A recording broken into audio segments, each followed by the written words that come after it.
Fitrandrana tsokosoko azy sarobidy manampesaka ny fisiny VOI.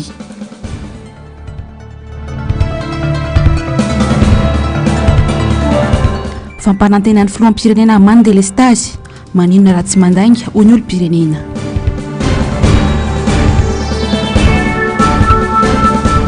Raha tsy voaroaka anatin'ny 10 andro ny fako eto Andrenivohitra, ateriny gangsta baby any trano mampara. Alakamisy fa 7 volana aogositra ny taona 2024 tonga soa anatin'ny pejin'ny fampahalalam-bavao MBS enao amin'izao fotoana izao manolotra ny arabarty mikilasy tomboko vavy manasa anao sahady anaraka ny fotoanany vavao hatramin'ny farany. Ny vavao makasika ny politika avy hatrany ary dia tompona andraikitra voalohan'ny fitsarana ary andrasana ny fanapakeviny makasika ny fitoriana ny fizakany filoham-pirenena ny zom-pirenena frantsay. Takina amin'izy ireo ihany koa ny fangararana ny fanajana ny tany dandalana ao anatin'izany. Ankoatr'izay dia mila mandray andraikitra ihany koa ny olom-pirenena rehetra ka anapa-kevitra makasika ny raharaham-pirenena fa indrindra ny fifidianana. Ando miaratiana sy Mathieu Prince no mitatitra amintsika ny makasika izay. Tsy misy adihevitra raha ny voalazan'ny lalàna fa veriny zom-pirenena malagasy rehefa nangataka zom-pirenena hafa ny filoham-pirenena. Any amin'ny mpitsara ny masony rehetra amin'izao fotoan'izao makasika ity raharaha ity manoloana ireo fitoriana efa napetraka momba izany. Raha tena nikatsaka ny sina filaminana azo nataony ny sintona izany zom-pirenena izany. Apetraka ny fahendrena ambony mpitsara aloha zany amin'ny ankapobeny ny fitsarana makasika an'io resaka nationalité satria amin'ny tribunal de première instance io rehefa nisy ny requête nandezany tao. Dia ny mpitsara no mahita manapa-kevitra makeo dia mivalina fitsarana makany amin'ny HCC avy eo par rapport amin'ny article amin'ny constitution zany hoe anticonstitutionnel satria dia raha ohatra ka mivaly zany fa hita fa tsy malagasy ohatra ny filoham-pirenena raha zay no resahana dia mandeha ny déchéance. Fa anisany anankiray hevitra afaka jerena koa tokony hanana initiative ihany koa sahady raha ohatra ka mahita ny tsy fetezany ao anatin'ilay lalàna no mety hoe fialana amin'ilay nationalité vahiny fiverenana amin'ilay nationalité malagasy zany raha jerena ka vonona tokoa andeha akany amin'ny fifidianana. Tara loatra raha izao vao eritreritra indray izany fanapa-kevitra izany filoha hoy ny fanazavana. Tsy misy afa-tsy ny fitsarana mahefa araka izany no masy mandidy amin'ity raharaha ity. Tokony hitantaratra ao anatin'ny asa iantsoroany ny fangararana, ny fanajana ny tany tandalana, iantohana filaminana sy fandriampahalemana. Le fotoana hisy ny fifidianana sy ny izay eritreritra ialana zay efa somary tara ihany zany amin'izao fotoana izao dia mety hampisy olana ihany koa ary tsy maintsy jerena ihany sao dia hisy ny korotana zany ao aorianany mety aloha na mandritra na aoriana fifidianana dia mba ialana amin'ilay korotana dia efa mila dinihana dia apetraka ihany koa eo amin'ny le mpitsara izay mitsara andraraha ankehitriny ny fahendrena sy ny fanajana ny lalàna indrindra araka ny tokony ho izy. Dia mila fantatritsika ihany koa hoe anisan'ny teboka anankiray foto-kevi-dehibe koa raha eto amin'ny tension firenena ny ataontsika hoe tany-tandalana na ataontsika hoe état de droit. Dia eo ihany koa ankoatran'izay dia ny resaka fangararana fotoana ihany koa zao hanehoana an'izay. Mila mifo amin'ny toromation koa malagasy rehetra indrindra amin'izao akatoky ny fifidianana izao.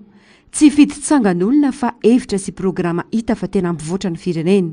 Mijery ny programma anasa indrindra andreo olona ilatsako vidiana zany hoe tsy mijery olona zany fa mijery andreo programma anasa amin'ny lafiny indray zany raha efa tena jerena tsy le olona no jerena fa le foto-drafitr'asa ho atao sy mifoto-dravitr'olona ho avaozana amin'ny programma anasa amin'ny fitondram-panjakana. Dia anisany anankiray koa fanentanana ny olom-pirenena izay vonona amin'izao fotoana izao amin'ny resaka fanaraha-maso ny fifidianana satria tokony hentitra daholo ny olom-pirenena amin'ny safidy izay voarotsaka ka mandeha manara-maso ny fifidianana. Hiatrika fifidianana i Madagasikara tsy ampy ny fanentanana sy fanabeazana ara-politika anka tsy maharisika andraindraikitra ny olom-pirenena. Finiavana fahavonona no andrasana amin'ny maro anapa-kevitra sy andray anjara amin'ny raharaham-pirenena indrindra ny fifidianana ho antoko amin'ny ho avy. Tsy hijanona fotsiny amin'ny latsabato fa anara-maso aorian'izay hatrany amin'ny fitakiana ny tambirina andraikitra. Ny vavaon'ny politika izay hatrany dia fotoan-dehibe ho an'ny rodoben'ny mpanohitra ho an-demokrasia ny RMDM ny andro ny rampitso. Ankoatra ny fankalazana ny fahefa-taonan'izy roan'izy ireo dia hisy ihany koa ny toromarika ara-politika omena ny mpanarady azy. Eny amin'ny foibeny ny Belair ampandrana moa no anaovana ny hetsika ho an'ny rampitso, hetsika izay tsy hanavahana na iza raha ny fanazavana tateriny Asinandriamalala sy Andrakotomalala. miantso ny mpanarady azy ho tonga maro raha ampito sy ny anivon'ny RMDM iara-paly ankalaza amin'izy ireo ny fahefataona ny joroany. Etsy Belera ampandrana Fohibeny no anaovana izany. Androany maraina dia efa totosa hatrany amin'ny 20% ny fanomanana rehetra. Afantatra fa tsy hanavanana iza na iza ity hetsika raha ampitso ity.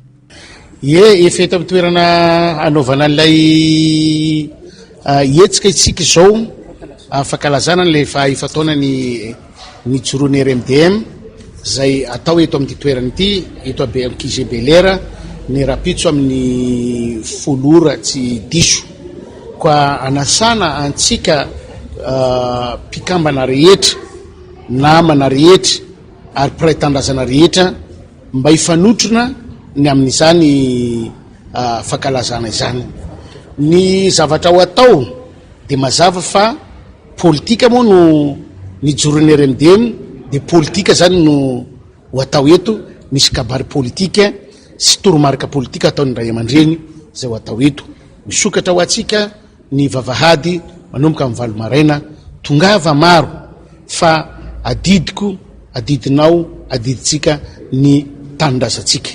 Aorin'io etsika fankalazana tsingeritaona ny fironan'io dia isy ny fitoriana apetraky ny RMDM amin'ny filoam-pirenena noho ny famitahany malagasy noho ny fizakany zom-pirenena frantsay ka navery zom-pirenena malagasy any Andrajoelina. Efa miroso moako zany le komite ny fanavotam-pirenena zany efa miroso efa mitsangana ny rafitra efa manomboka hanao action zany efa namory ny candidat zany nomaly.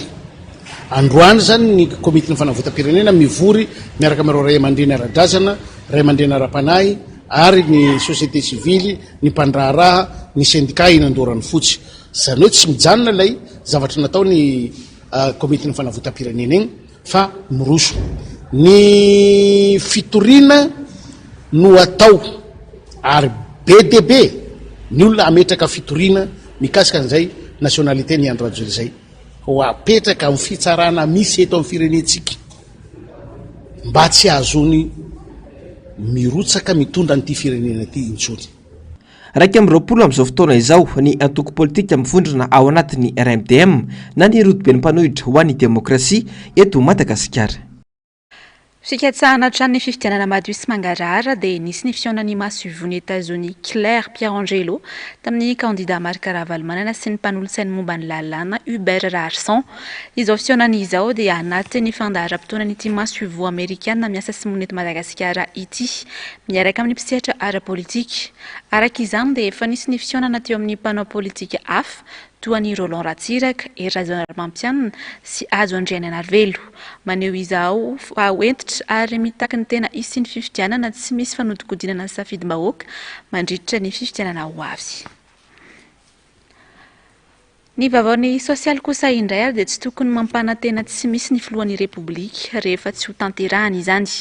Tapitra ny alahady teo tokoa ny fiam-potoana 3 herinandro nomen'ny tompon'andraikitry ny Jirama amahana ny olany delestage saingy mbola miaina anaty fahatapahan-jiro ny ankamaroany tokantrano malagasy amin'izao. Angom-baovaon'ny Ravirazafy Mahinina sy Andra Kotomalala. Vao mainka manampy fahasorenana ho an'ny ankamaroan'ny olona ny fampanantenana apokaty nataon'ny filohan'ny repoblika 3 herinandro izay mahakasika ny olany fahatapahan-jiro. Adino Ngarajoelina angamba ilay teny hoe tsy izy delestage intsony afaka 3 herinandro ataony manofy mihitsy dia mitehaka daholo ny ray trano manina ratsy mandainga izareo fanokevitra tao amin'ny tambazotra Facebook io. Vitarainina koa ny mponiny any Ambohimankakely fa adiny 12 tsy mbola miverina ny jiro ary tsy misy fanazavana mety ho antony. Sombony ihany ireo fa saika manerana Antananarivo sy Madagasikara no misy fahatapahan-jiro toy ny efa sakafo isan'andro samy mizaka izany isam-baravarana. Moka miasa foana dia ny alina vao tonga dia mindray amin'ny 10 tapaka dia fondray amin'ny 5 raha tia fo amin'ny 4 tapaka ilay izy. Fampandraisana tokony tanterahana mihitsy moka, tokony tanterahana satria manjary ianao tsy inona ohatran'ny hoe ianao mataonao filoham-pirenena dia ianao zany hoe izay tenenao dia tokony marina daholo. Misy olona manana andraikitra tokony izay izy mandray ilay andraikitra. Any aminay aloha dia misy fotoana tapaka amin'ny maraina. Izy zany tokony tsy mampanantena vahoaka zany. Vahaolana ito ny Jiramany fandatsahana orana izay voalaza fa tsy ampy amin'ny famokarana herinaratra akory. Nolazainy ihany koa fa ny papango dia isan'ny antony mahatonga fahatapahan-jiro ankoatra ny tsy fahatomombanana samihafa. Miankina amin'ny herinaratra nefa ny ankamaroan'ny fivelomany vahoaka tsy mandady arony. Inefatra intelo isan'andro fa amin'ny alina tapaka isan'andro manomboka amin'ny ray ka hatrany 5 maraina. Ngamo hitantsika ke zay zava-misy de miaina ny zava-misy zany fa tsy afaka ny anao inona ianao fa miaina ny olona rehetra fa miaina miaraka amin'izay. Le mahitsy aty naika isan'andro omaly zao nanomboka tamin'ny 9 sasany ka tamin'ny 2 tolakandro vao verina taty amin'ny tsenana mota. Am'le asa zany tapatapaka foana le izy satria lasa tena tokony hiasa le olona ao anatin'le ora fiasana de tapaka le izy. Zay zany rehefa tonga any an-trano tena amin'ny zay tonga any mbola tsy miverina ny jiro amin'ny 7 alina. Fondray zay amin'ny 5 maraina matinay ny jiro. Tena le tsisy zavatra zatao mihitsy zany eny an-trano zay nefa ny olona mandeha maraina mody arivo. Tsy ta zany zay tena marina. Tsy sasatra ny manarina ny orinasa ny Jirama amin'izao, sainginy eo ihany no eo ny mpanjifa no mibabony vokany ary mividy lafo ny jiro izay tapaka lava. Tafiakatra 100 ariary amin'izao ny kilowattheure raha 500 ariary teo aloha. Tsy maintsy aloha nefa izany ho an'ny mpanjifa na ratsy aza ny tolotra. Tsy misy mpifanina raha teo ny Jirama mitolotra omeny ka manao izay tany ny kibony. Efa fomba fiadiny mpitondra fanjakana veny mampiasa olona na orinasa mialoha ary tsy mandoa vola avy eo. Fanontaniany Mpahay Toekarena sady mpandinika ny raharaham-pirenena Alson Roger izay. Anisan'ny niarany izany koa mantsy ny orinasa mpanao lalana izay tsy nisitraka ny valikasasarany hatramin'ny androany. Rariny sisiny araka izany hoy hatrany ny fanazavany raha nandray fanapahan-kevitra entitra ihany koa avy eo anivon'ny APTH na ny fivondronan'ny mpitatitra solika izay manana volatra amin'ny 13 miliara ariary sy voalohan'ny orinasa Jirama. Raviraza Fomahenina sy Andra Kotomalalatrany. Iamafy ny delestazy raha mijanona tsy amatsy ny Jirama intsony ny APTH na ny fivondronan'ireo mpitatra solika. Ny 12 gorotra izao no fiampitona omeny ny ministerany angovo sy ny Jirama anefana antrosa 13 miliara ariary mahery. Ratsivina ihany koa 590 miliara ariary tanoany ny trosan'ny orinasa Tozy Green tsy nalohan'ny Jirama. Tsy tokony atao fitantanana androany fotsiny ity orinasa mpanjakana ity, ora Alson Roger, misy tsy mangararo ao matotsy mety tafarina ny orinasa. So koa ary tsy manambola tsony koa ny fanjakana. So de fa amin'ny teny français koa cessation du paiement. Zany rehetra zany mila jerena daholo ary tokony anao mangarahara zany ny fitondrana hoe zao zava-misy marina, atreto ny tratrana eka, atreto sy atreto. Ary nakaiza koa re vola miliara ariary menany Jirama reo hatramin'izay. Mila valiny daholo zany rehetra zany satria be lehibe feo mandeha hoe lasary le izy fa tsy lasary ka zany angamba ataoko fa tonga amin'ny fotoana tokony isiny mangarara tanteraka. Ka tsy de magaga ny maheno ny fikambanana mpitatitra hoe manao karazana fampitandremana entitra izy fa raha ohatra kosa tsy voalo de rariny sitsiny mihitsy izy raha ohatra ka tsy manotsony ny famatsiana ny Jirama. Andany mitombatra any anefa ny fanampiana azy ny orinasa mpanjakana. 700 miliara ariary no amin'ny taona 2024 ary 500 miliara ariary ny taona 2024. Tsy fantatra nefa ny tena nampiasany ireo vola ireo ary tsy misy fiantraikany amin'ny fiainam-bahoaka ihany koa. Tena mila fandrovany fotony mihitsy ny ao amin'ny Jirama ary amin'ny lafiny fitantanana, amin'ny lafiny rafitra, amin'ny lafiny ara-olona, amin'ny lafiny ara-paikady fa tsy atao fitantanana androany fotsiny namozony fa za hoe miteny français pilotage à vue ka lasa tsisy paikady raikitra mihitsy sy raikitra misy ao amin'ny Jirama. Ankoatra ny famatsiana herinaratra dia misedra olana ihany koa famatsin-drano ary sandainatra amin'ny 2 ariary ny iray bidon 20 litatra any amina toerana sasantsasany rehefa tena tsy misy. Tsy zarizary ihany koa ny fototra-javitra asa momban-drano ka miteraka fikorotan'ny famatsiana izany. Aina nefa ny rano ka mitarika fahasorenana ao tokantrano sy ny anivon'ny fiarahamonina ny Tifsiny. Ny vavaon'ny Toekarena dia nidina hatrany ny vidin'ny lavanilina tao anatin'ny efataona izay. Potika noho ny fitsabahan'ny mpitondra sy ny fanomezana tombotsoa ny sokajin'olombitsy izay manangeja ity sehatra ity. Raha ho an'ny vohipendo feno ariva sy tanàna manokana izao dia 500 ariary ny kilao-ny lavanilina any an-toerana ary misy aza manakalo vary iray kapoaka ny lavanilina mantaroa kilao. Mangina ao anatin'izany ministeran'ny varotra izay anisan'ny nampitotonga n'ity sehatra ity ny ampy ny fampanantenana izay nataon'ny filoha ankehitriny nandritra ny fampelezan-keviny ny taona 2024 fa ampiakatra avy telo eny ny kilao-ny lavanilina. Ho arantsika ny fanazavana entiny Raviraza Fomahenina sy Andra Kotomalala.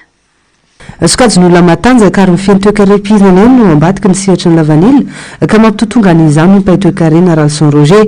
Misy aza ny faneho-kevitra milaza fampitehana aloha ny efa misy mba ahafana mametraka rafitra vaovao ahazoan'ireo olombitsy tombony betsaka kokoa. Tongotra amin'ny retam-pitrizary ny Reclau tamin'ny lavanila talohan'izao fitondrany izao ravitelo eo ny vidiny tamin'izany ho napana teny ny Florajoelina nitendatra amin'ny 500 ariary nefa izany. Mandoalika amin'ny tany ireo mpandrara malagasy amin'izao fotoana ny amina lavanila voakarakara tamin'ny taondasa aza mbola misy tsy lafo. Nofera mitondra 5,7 ariary ny Reclau saingy tsy naomby izany fa mitana hatramin'ny vidiny lavanila. Magagana fotsiny aloha dia ny ministra ny indostria zao nangina sy ny varotra nangina izy dia lasa any amin'ny mpandarany indray zao no manokona zavatra hafa fa amiko tokony andrainy ndraiky mihitsy izy ijoro anazava amin'ny olona biso ianareo tamin'ny politika nentinareo ka noho izany dia mibabona reo amin'ny vahoaka malagasy indrindra ny vahoaka mpamboly vany fa tsy mipetrapetraka fotsiny dia rehefa vitanareo ny fanapitehana an'le sehatra vanila dia mangina ianareo tsy faiza mitantana tao nisy adisonina natao tao nisy asakonga hoe famezana tombosoana sokajin'olona zay fidina manokana mihitsy isitraka amin'le sy andany ary ikarakara ny varotra ny vany tokony isy fepetra raisina misy fanazaziana raisina mihitsy mba tsy siny sy verena zara toy izasony amin'ny manaraka. Mendrana olona vao afaka amin'ny toerana indray ny sehatra ny lavanila mpamokatra sy mpiantsehatra manodidina izany. Raha tany savany kandida Ravalomanana marobe ny antsoa sy ny terany amin'ny fahasahirana nateraka ny fandraisana fanapahan-kevitra sadasada ataon'ny mpitondra. Nisy nandoro ny trano mpitarika aty Matany Ambanja omaly sotasota sy tsy fitovin-kevitra no antony fandoroana raha ny nambarany Nanatry Maso miantso fitoniana sy fampitsarana ny fiantsina ny solotena ny tima any an-toerana manoloana izao tranga izao aratsika avy hatrany ny fanadiadiny avitra solondraibe sy mbola avatsara. Ny alina teo no nirehitra ny trano 5 tao tany mazava tany Ambanja tany. Tsy nisy azo noraisiny ireo entana, olon-dehibe iray no natsikaritra ireo olon-dratsy nahavanina ny loza. Noho ny olona nara-pahitana mahazo azy dia tsy nisy ny azony natao. Ke tamin'ny midimidi izy an-tragno misy olo maromaro andiny magnapetraka motro izy, motro fa magnena regny izy miboaka tragno miraparapa, ireo milefa. Ke ireo milefa tsy hitany feky fa ireo mihoatra magnavaratra hita, mihoatra magnavaratra somary magnandrefa, ireo jiaby mifampitaogno, mifampikaiky lositany, dia le Mateo lahy tavela tao.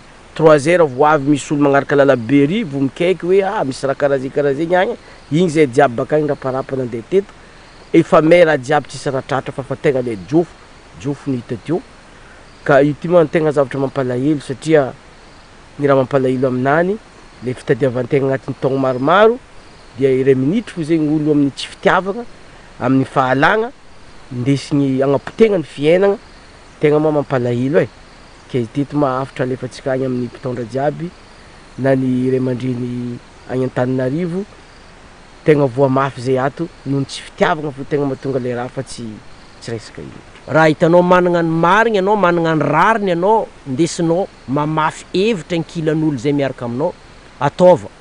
Fa ny fagnanaovagna raha karaha ty efa magnabaribary fa aminao ny faiblesse, aminao ny faharisiagna ke ampodiko fokoragna hoe raha ampody aminao ve raha karaha ty ho tantinao mety mahadigny ny olo voa izy amizio fa tsao tsy tantinao tsy tantiny fianakaviagnanao avy amin'ilay iran'ny mpanakanto araiky hoe rehefa voa aza mibabababa. Sotasota no anton'ny firetana ho ireo niaran-doza. Miantso nisy ny filaminana ihany koa ireo olona ny an-toerana manoloana ny mety sy ny disadisa ara-politika. Nitondra ny teny fankahirezana ho an'ireo niaram-bony avy hatrany ny filoha Marc Ravalomanana. Mamofompofogno tsy fitiavagna, mamofompofogno asparagna. Nandefa afatra président Ravalo ary nitondra teny hoe mankahery ary magnamia force ireo zay mpikambagna jiaby aty araka ny afatra nampiteny. Mitondra volagna zegny aty amin'ny fianakaviagna zay izy hoe. Ke ny tompon'andraikitra aty an-toeragna sy ny fianakaviagna aty an-toeragna tompony teny farany ary mbola mandema ny fagnadidigna ary ho isy ny fitoriana. Afatra zay ho azo ampitegna agnatin'izay dia hoe raha ohatra ka mamofompofogny tsy fitiavagna ara-politika ny raha misy dia aoka ajahatra satria mba tsy sia ny lonilony sy nyzay mety mifankalagna amin'ny amaray mitondra raha lavitra raha karaha ty dia iangaviagna zay olo managna teti-dratsy manomboka izy io mba ampitsahatra io raha ataony io ny averigny hoe raha ohatra ka ataontsika hoe misy fivadian'ny fitondragna dia amalifatiny aty ho tantinao ve mety ny mahadigny ny voa azy io fa ny anao voa maray mety tsy ho tantinao ka aleo lalao madio ny atao hevitro no aparitaka fa tsy raha karaha ty ny iseho. Raha izay ny vaovao anisan'ny songadina tany Ambanja ho an'ny Ambatondrazaka kosa indray isika ato anatin'ity fanadihadiana manaraka ity. Azo sarobidy 80 no sary natao Ambodirotra, commune ambanivohitry Ambatondrazaka alina. Loharanom-baovao avy amin'ny vondron'olona ifotony na ny VOI didy no nahafantarana ny fitrandrana antsokosoko ka nahafahana nanatrarana reto azo sarobidy ireto. Niry Andrianarivony, MBS Ambatondrazaka. Azo voambolina 80 no sary natao Ambodirotra ny aliny talata 8 Aogositra teo. Ireo vondron'olona ifotony mivondrona ao anatin'ny fikambanana Tafomiavo no naray loharanom-baovao ka niantso ny tompon'andraikitra foibe eo anivon'ny Tafomiavo sy ny sapany raparitry ny tontolo iainana ary nivenivon'ny tandron'ny filaminana. Nisy avetrany ny fisafonana tampoka nataon'ny telotota ka tratehaka tamin'izany ny tracteur nitondra ireto azo sarobidy ireto. Tsy teo intsony kosa nefa ny mpamily fa ny mpamily mpanampy no nalaina ambavany eny anivon'ny gendarmerie-pirenena Ambatondrazaka. Nitondra fanampanazavana mahakasika izay indrindra ny filohan'ny Tafomiavo Tonnerre Andriambao. Iarahantsika malala fa raha miresaka ny atao hoe tontolo iainana na nirena voajanahary tsika eto Madagasikara dia efa mitotongana be mihitsy zany zavatra zany ary efa miapotika ny tontolo iainana eto Madagasikara. Ny Tafomiavo moa dia fikambanana VOI mpitantana sy mpiaro ala eto Madagasikara. Rehefa nomenandry zareo ny fahaiza-manao ny amin'ny fanaraha-maso sy ny fikojakojanana zany dia manoloana antsika eto zao rehefa nisy ny fandraisana andraikitra zay nataon'ireo VOI tany didy zany dia nanome ny toromarika anay ny amin'ny fanaraha-maso fijerevana ireo mpandripaka ala dia rehefa maripototra ny vaovao azo dia niantsony avy ao amin'ny taleparitra miadidy ny tontolo iainana Lovainjafy eto Ambatondrazaka zahay ny tamin'ny alina zany dia tokotokony tamin'ny 9 alina iny dia rehefa natao moa zany ny fandraisana andraikitra zay teo anivon'ny taleparitry ny tontolo iainana Lovainjafy ety Ambatondrazaka loatra mangoro dia tratehaka eto Ambodirotra izao tracteur tazantsika zao izay mitondra palissandre. Fantatra fa ho ampidirina varam-pamonjana eo anivon'ny sapany raparitry ny tontolo iainana Ambatondrazaka ireo azo voambolina tratra ireo mandra-piandry ny toy ny fanadihadiana ataon'ny eo anivon'ny gendarmerie-pirenena. Ny vaovaony serasera kosa indray ary dia manameloka tanteraka ny trangana herisetra indroa miantaona niatra tamin'ny mpanao gazety ny avy eo anivon'ny olavitry ny mpanao gazety eto Madagasikara. Mpanao gazety roa tokoa mantsy no niara ny fanankanan-dalana ary niara ny fikasihan-tanana tamin'ny herinandro ity ka miantso ny mpitondra fanjakana hanamafy ny fipetra fitandronan'ny filaminana ny olavitry ny mpanao gazety nandritra ny fanambarana antsoratra izay nataon'izy ireo omaly. Afatra solondraibe sy mbola avatsara no mitatitra amintsika ny andindinina izay. Mpanao gazety roa no niara ny fanendana tao anatin'ity herinandro ity. Fanankanan-dalana avokoa no niatra tamin'izy ireo. Ny iray nitranga tany amin'ny distrikany Mandoto raha namita ny asa fanatsika fonana momba ny aditany misy any toerana. Ny alady dia nandeha moto iazo ilay toerana natanterahana ny fanadihadiana ilay mpanao gazety no niaran'izay fanankanan-dalana izay. Tapaka tamin'izany ny tongony ilany ary very nandritra izany ihany koa ny vola manodidina ny 2 hetsy. Ny iray kosa niseho teto Antananarivo ny alatsinainy arivo. Andeha hamonjy ny fodiny ny mpanao gazety iray no nisy nanakana ihany koa. Nokapohan'ireo tamin'ny Boaron lohany. Very nandritra izay ny findaisany tany Aposiny. Efa manaraka fitsaboana avokoa izy mirahalahy ireo amin'izao fotoana izao. Manoloana izany dia manao antso amin'ny fitondram-panjakana mahefa hanamafy ireo fipetra fitandrona ny filaminana ny olavitry ny mpanao gazety eto Madagasikara. miantso ny fiara-miasa amin'ny orinasangazety manamafy ireo fepetra iarovana ny mpanao gazety ihany koa izy ireo. Araka ity fanambarana nataon'ny olafitra ny mpanao gazety ity hatrany dia efa nametraka fitoriana eny amin'ny mpitandro ny filaminana izy ireo manoloana izao vona niatra tamin'ny mpanao gazety izao. Lafomba hafa tanteraka dia tsy natana ny teny nomeny ny ben'ny tanàna n'Antananarivo renivohitra sy ny fanjakana Foibe ka antony nanomezany antoko politika madio fehepitaona 10 andro anesoran'izy ireo ny fako misy vovona eto an-drenivohitra fanadiadiny Asinandriamalala sy Andrakotomalala. Haterindry gangsta baba filohan'ny antoko politika madio na ny APM anetrano ny olony mapara ireo fako misavovona eto an-drenivohitra. 10 andro no omen'izy ireo ny tompon'andraikitra anesorana ireo fako eraka ny tanàna ireo ka iroso amin'ny fanapahan-kevitra io izy ireo raha tsy voaroka ny fako tsy any amin'ny ben'ny tanàna na andritsitoaina irery-intsondry no anateran'izy ireo ny fako fa ho tonga hatrany amin'ny trano ireo olom-boafidy tamin'ny anaran'ny IRD. Mame 10 andro ny fiadidinan'ny tanàna Antananarivo renivohitra izahay zany manomboka androany fa 7 volana aogositra hatramin'ny fa 17 volana aogositra. Raha mbola feno fako Antananarivo amin'izay fotoana izay dia izahay izao mihitsy no anentana ny vahoaka malagasy izay mahatsapa fa tsy rariny ary tsy mendrika miaina ao anatin'ny loto fa voretrana ny ainana tao anatin'ny efa-taona fa dia ho aterinay tsy any amin'ny ben'ny tanàna Antananarivo renivohitra irery intsony na izy aza no tena atero aty amiko ny fako rehefa tsy voaroka fa ny ben'ny tanàna ny tompony raikitra fa dia ho aterinay any amin'ireo tompony raikitra mpanjakana mapara TGV IRD ny fako any amin'ireo olom-botendry na any amin'ireo olom-bofidy na député io na ben'ny tanàna io na mpanolotsaina ny tanàna io na sénateur io rehefa olom-botendry na olom-bofidy mpitondra fanjakana dia aterina ihany ny fako raha tsy vita ao anatin'ny 10 andro.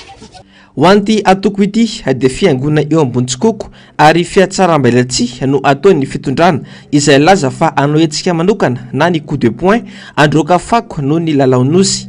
Androany dia nandroka ireo fako tetsy namotana mony teo anivon'ny APM. Ka dia loza manambana ho an'ny fahasalamam-bahoaka ihany koa ny fiparitahan'ny fako eto an-drenivohitra amin'izao fotoana izao ity. Maro ny aretina anjony malagasy eto an-drenivohitra raha mitsohy izao fivangongon'ny fako izao. Izay toerana rehetra alemantsy dia fako avokoa. Asinandriamalala sy Andrakotomalala hatrany. Tandindomindoza ny fahasalamam-bahoaka eto an-drenivohitra noho ny fiparitahan'ny fako. Fako misavovana izay toerana rehetra le maimbo ny tanàna ary miparitaka eraky ny lalana ny raha maloto ateraky ny fako. Vokatry ny fiparitahana izay fako izay dia mielipatrana ihany koa ny voalavo izay miteraka ny valana aretina pesta raha ny fanazavan'ny mpitsabo. Ny voalavo izay ny raha tsindrindra ny voalavo moa zany dia ny atahorana ny resaka hoe pesta izay ny tena atahorana indrindra. Ny faharoa ny loto vokatry ny izay fako izay dia ny areti-kibo. Ny areti-kibo indrindra moa sanatria misy orana ohatran'izao iainantsika izao tena miparitaka ny areti-kibo ary ny raha tsy indrindra anatin'ilay areti-kibo dia ny amiba na ny hoe dysenterie. Izay zany anisan'ny aretina tena ratsy indrindra amin'ny ankapobeny. Ireo manana olana amin'ny taovam-pisefona dia mizaka antseran'ny aina ihany koa amin'izao fotoana izao. Mora manetsika ity aretina mahafaty aingana ity mantsy ny fofopako raha ny fanazavan'ny mpitsabo. Ny zavatra misy aloha zany dia izao ny fitandremana ho an'ny tsirairay amin'ny fahadiovana amin'ny sakafo izay hohanina satria ny fiparitahan'ny fako manerana ny tanàna dia miparitaka ao anatin'ny ndrivotra iainantsika moa zany misy amin'ny simban'izay zavatra izay koa ny tontolo iainana fa ny fofona izay tena anisan'ny mamitarika loto mamitarika fahaseporana ho an'ny taovam-pisefona moa zany izay anisan'ny tena anisan'ny zavatra ratsy indrindra indrindra anatin'izao vanim-potoana ny ririnina dia manampitrotraka ho an'olona manana olana amin'ny resaka taovam-pisefona ny fisian'ny fiparitahan'ny loto ka tsara kokoa zany hoe miezaka ny tsirairay moa zany amin'ny fahadiovana satria ny tontolo iainantsika manodidina mihitsy ny feno loto dia mety ho tonga hatrany amin'ny sakafo hoanitsika io. 10 taona latsaka kely izay tsy nahava olan'ny fako ingaben'ny tanàna naina Andretsitoaina sy Andry Rajoelina filoham-pirenena izay mitovy loko ara-politika. Tsy alaolana araka izany ny resa-bola, tsy alaolana ihany koa ny resaka olana ara-tsolika fa antony iray ihany no mahatonga ny fako misavovona dia ny tsy fahaiza-mitantana ary ny tsy fahampiana traikefa. Tsy ho tafavoaka mihitsy ny fireneny iray raha tsy mipetraka amin'ny toerana tokony hisy azy ny fanabeazana. Takina amin'ny malagasy mieritreritra fa hitondra ny Madagasikara ny fananana izany viny izany dia nisy ny fampandrosoana maharitra eto amin'ny firenena. Ando Miaratina sy Mathieu Princy. miaina fahalovana tanteraka ny firenena ankehitriny mitsy ho anaty fahantrana laliny raha tiana ny androso ny fanabeazana no mila omena ny lanjany fa raha io fanabeazany io no tsy tafavoakatsika dia mikororosy atran'ny firenena ka antso avy no ataoko zany jerenakaiky ny fanabeazana indrindra ny fiainatokantrano ary io no tena tsindriko tokantrano malagasy maro ny potika ankehitriny vokatry ny fahasairanana ka ny fiangaviana dia ny hoe engana izy io mpitondra manaraka eo na izy zany na iza mba hanao vaindohan-draharaha ny fanabeazana mba hijery manoka ny fiainana tokantrano malagasy fa mikorososy fahana tanteraka ny fiainan'ny malagasy ankehitriny mandringa ny fampandrosoana afangarony maro ny fanabeazana sy ny fampianarana kanefa samy manana ny mampiavaka azy hafa ny fanabeazana hafa ny fampianarana ary misy tenina olo-kendry anankiray ary manao hoe tahaka ny miompy ny malagasy maro ankehitriny ray aman-dreny miompy zany hoe inona no hoan'ny zaza inona no tafiny aiza ny sekoly anarany aiza ny goteny dia tahaka ny vita le fanabeazana tsy atompoko fa ny fanabeazana dia le fampandrosoana vatana tena fanahy ary manaraka zany a tsy ny rehetra no atao hoe mpampianatra tsy ny rehetra ary ny fampianarana tsy karama tsy fikaramana ka raha hiditra amin'ny resaka vola ao anatin'ny fanabeazana diso lalana dia reny ny vokany zava-misy ankehitriny tsy mahagaga raha izao ny zava-misy eto amin'ny firenena ny fanabeazana tsy omena lanjany goragora ihany koa ny fanajana ny fitsipika sy ny tsy fanajana ny fananany iombonana lavitrezaka ny fampandrosoana raha tsy tonga saina sy mandray ny tandrify azy ny rehetra ka raha tsy any amin'ny toe-tsaina no miova mifanova toe-tsaina isika zay tsika vao mety ho tafavoaka ary vahaolana anankiray ao anatin'ny maro izay ambarako dia ny hoe fahaizana manaja fitsipika disiplinina fa raha vao ny disiplinina tompoko ny tsy misy fa samy manao zay tiany atao dia goragora dia ny etika ny fahaiza miaina koa tsy misy dia zao ny manjoantsika rehetra tsy tafavoaka ny firenena tato anatiny am-polo taona mitombo andromanalina ny fahasahiranana iainana isan-tokantrano mitombo ihany koa ny elanelana manasaraka ny manana sy ny manitra ary mbola iamafy zany raha tsy mitandrina ka mandray fepetra ny olo-pirenena hiditra amin'ny fifidianana ny madagasikara kiondalana io ahafana manova pejy vaovao tsy vitany vava fotsiny anefa izany fa mitakiasa avy amin'ireo pilatsako fidina manana viana ampandrosoana ny firenena mila tsahatra ny fampanantenana fa tokony fantokabetsaka amin'ny asa mety sy fantatra fa ho tanteraka fa ny filazana zavatra hoe anao andry anao antsy anao ary nefa lasa tsy vita l izy dia tahaka ny hoe diso ianao zany ianao mety ilazany hoe ka zao aniny tsy avitanan'io hoe ka zao anie tsy ampy anie le fotoany fa rehefa nilazainao le zavatra dia aleo le zavatra tanterahana no lazaina ka ho ia hoe avadio indray amin'ity indray maka ity dia le zavatra tsy ho ataonao dia aleo zay no lazaina dia tsy ataonao tokoa le izy ampizay ny fampahantrana sy fanabadona ny malagasy mila mandrany tandrify azy ny rehetra na ny vahoaka fa indrindra ihany koa ireo mieritreritra ny tondra firenena mba hanana toe-tsaina miaboka hanome lanja ny fanabeazana ho antoko ny fampandrosoana maritra fanaraha-maso ny fandriam-pahalemana eny fotony no anjarandraikitry ny préfet sy ny lehibe ny distriky hoy ny nambarany solomavamahoaka ny madagasikara solofoeritra bekijana nandritra ny fandarana amin'ny ara-manonja androany misy ny tetidratsy ambadika ny fandrahana ireny olo-mpanjakana anao tatitra ireny hoy hatrany fanazavany mamentina amintsika ny fandarana miara-manonja androany ary afitra solondraibe sy manorandre malala ny tondra antsikary mikasika ny fanomezana baika n'ireo préfet sy lehibe ny distrika anao tatitra ny solombavambaoaka voavidy tany aparafaravola asa miandry ary andidiny lalàna ny solombavambaoaka ny fanaovana tatitra amin'ireo vahoaka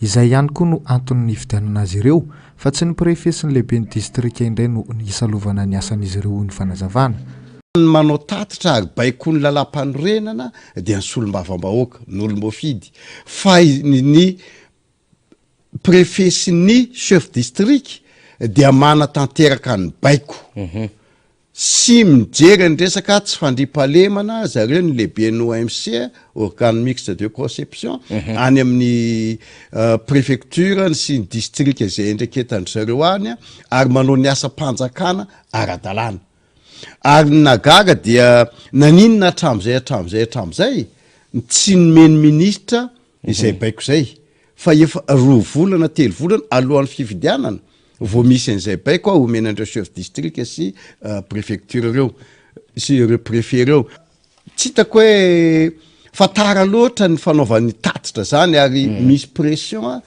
avy ety ambony ary io ange avoandry zareo fitondram-panjakana ihany io e satria ohatra préfet tonga manao tatitrany na chef district mitety an'ireo jeren'le vahoaka fotsiny zareo tsisy ninina azo atao ka iteny vitanainy zao vita fitondram-panjakana ny lalany zao vita fitondram-panjakana inona ny zavatra vitany eo ka voamay azy zareo a oaratsiny le vahoaka satria taraina eo ny vahoaka hoe mahantra zay tsy manako any inona ny azon'ny préfet sy chef district atao zareo ve afaka anome hoe ity misy vary atolotra anareo ialana am'le fantrana na masomboly tsy afaka ny manao an'izany zareo fa nendry zareo fotsiny de manatanteraka le baiko hoe izao no ordre avy any ambony any resaka insécurité zao de ohatrany any amin'ny districtako zao mitady ny hevitra rehetra araka izany ireo ao amin'ny fitondrana ampandanin'ny olona izy ireo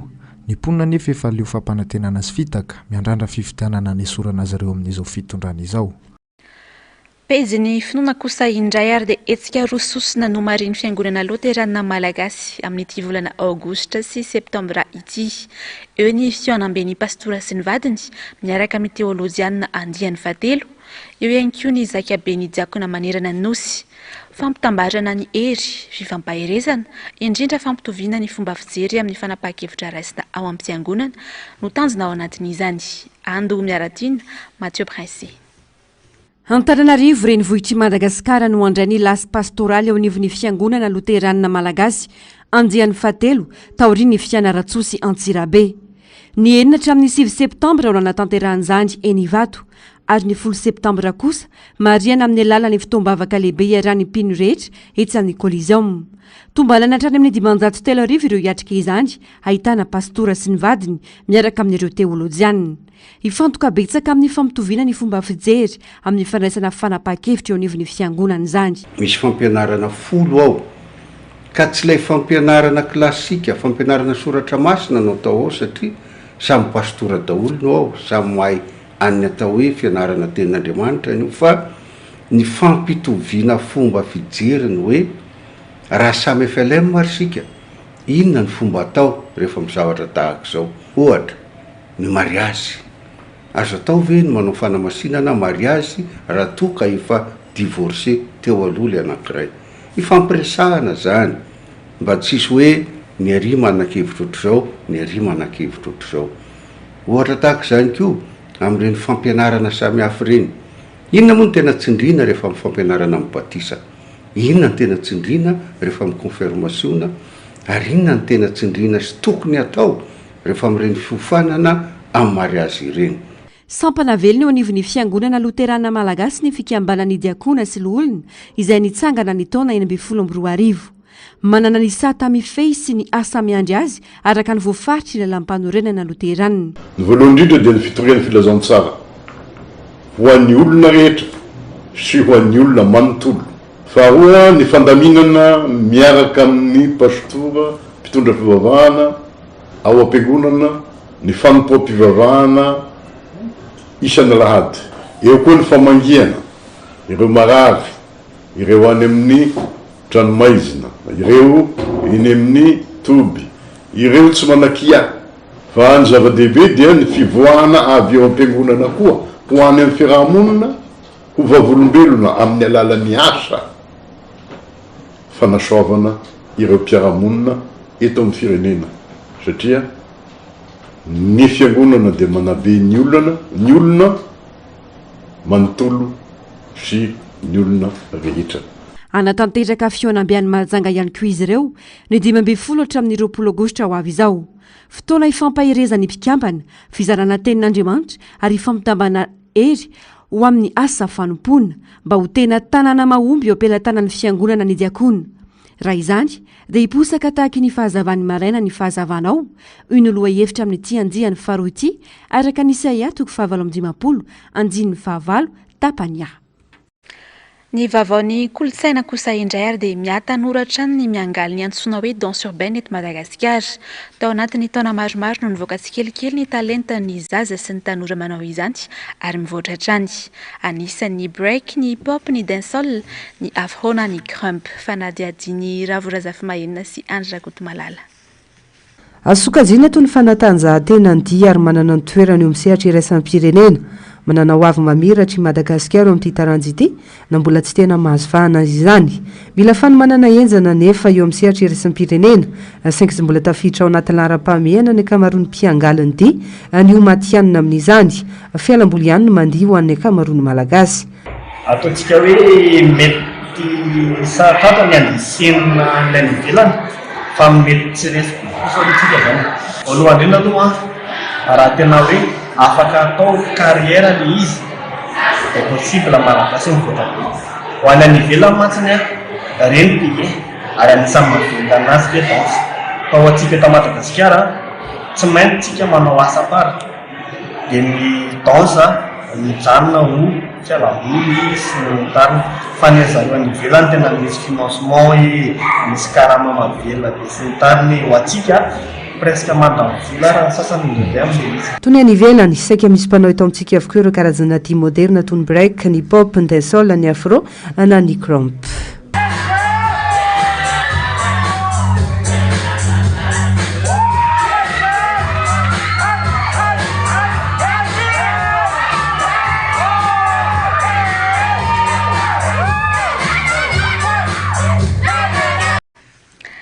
Amaranantsika ny fampahalalam-bavary ny maresaka iraisam-pirenena dia efa taona lasa izay no niaina hafanambe farany izao tontolo izao. Niakatra izay tsy izy tamin'ity taona ity ny maripana ary tsy hijanona fa hidohy hatrany. Paikady sy fanapahan-kevitra amin'ny rehetra no andrasana hafana mampiaina izay hafanambe izay. Avitra solindray be mbola avatsara eo amin'ny sarin'ny France 24. Ny volana Jolay telo nahitana hafanambe tsy mbola nolalovana izao tontolo izao. Tamin'ny volana Jolay 2024 no farany nahitana fiakarana tsy tao anaty vinavina maneran-tany, indrindra ho an'ny tany Eoropa. Tafakatra hatramin'ny 8.3 degré Celsius izay hafanana izay ary mbola hiakatra hatrany hatramin'ny fiafaran'ny taona araka ny filazan'ireo manam-pahaizana. Niakatra ho 8.5 degré Celsius ihany koa ny tany an-dranomasina. Ny litsaingana noho ny mahazatra araka izany ireo ranomandry tany amin'ny tendro avaratra sy atsimo any amin'ny ilabolatany. Ireo toerana tsy nampozina avokoa no niaran'izay hafanambe izay, vokany mirehitra ho azy ny ala, betsaka ny lotsakorana tany amin'ireo toeran-kafa, mivaivay ny hatsika, teo koa ny hafanana hatramin'ny 10 degré Celsius ao an'ny tany Amerika sy ny faritra Arabo. Manoloan'izany dia entitra ny Europeana amin'ny fandraisana fepetra sy ny fampiarana ny lalàna amin'ny fanenana ny entona mahatonga ny fiakaran'ny hafanana izay. Betsaka loatra ny gaz à effet de serre ataon'ireo orinasa lehibe, tsy misy vahaolana fa tsy ny fanenana io famoahana entona io ihany no vaindohan-draharaha ho izy ireo. Fepetra entitra ihany koa no andrasana amin'ny COP28 ho tanterahana ny 30 Novambra hatramin'ny 12 Desambra 2022 atao any Dubai.